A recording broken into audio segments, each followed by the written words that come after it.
ভারতের মণিপুর রাজ্যে দীর্ঘদিন ধরে চলছে সহিংসতা।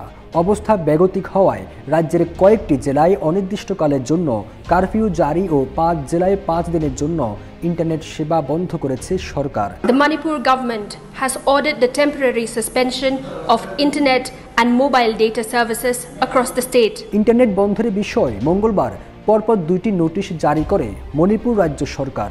প্রথম নোটিশে পুরো রাজ্যেই ইন্টারনেট সেবা বন্ধের কথা বলা হয়েছিল। পরে জানানো হয় ইম্ফল পশ্চিম, ইম্ফল পূর্ব, থৌবাল, বিষ্ণুপুর এবং কাকচিং জেলায় সব ধরনের ইন্টারনেট সেবা আগামী 5 দিনের জন্য বন্ধ রাখা হচ্ছে। সহিংসতা বন্ধ করতে এই পদক্ষেপ নেওয়া হয়েছে বলে জানানো হয়। এর আগে বেশ কয়েকবার একই কায়দায় মণিপুরে ইন্টারনেট সেবা বন্ধ করা হয়েছে। গত 1 বছরেরও বেশি সময় ধরে মণিপুরে চলছে উত্তপ্ত। ইতিমধ্যে দফায় দফায় সংঘর্ষে নিহত হয়েছেন শতাধিক। মাঝখানে কিছুদিন উত্তপ্ত কমলেও চলতি মাসের শুরু থেকে নতুন করে এই অঞ্চলে উত্তেজনা শুরু হয়েছে।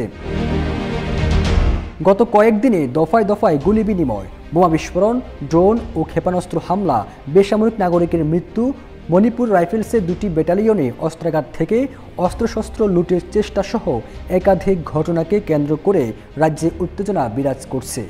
এমন অবস্থায় রাজ্যের বিপুল সংখ্যক পুলিশ ও যৌথ বাহিনী মোতায়েন করা হয়েছে। এই সহিংসতায় প্রাণ হারিয়েছেন কমপক্ষে 8 জন। এমন অবস্থায় স্বাভাবিক করতে রাজ্যে কারফিউ জারি করা হয়েছে। আদেশ অনুযায়ী কারফিউ চলাকালীন বাসিন্দাদের তাদের বাসস্থানের বাহিরে চলাচলের উপর কঠোর বিধিনিষেধ আরোপ করা হয়েছে। প্রাথমিকভাবে স্থানীয় সময় 10 সেপ্টেম্বর ভোর থেকে রাত 10টা পর্যন্ত কারফিউ শিথিল করার ঘোষণা দেওয়া হয়, কিন্তু পরবর্তী সময় অবস্থা নিয়ন্ত্রণের বাহিরে চলে যাওয়ায় সকাল 11টা থেকে তা আবার কঠোরভাবে কার্যকর করা হয়েছে। ফিরোজ আলম, যাইদি।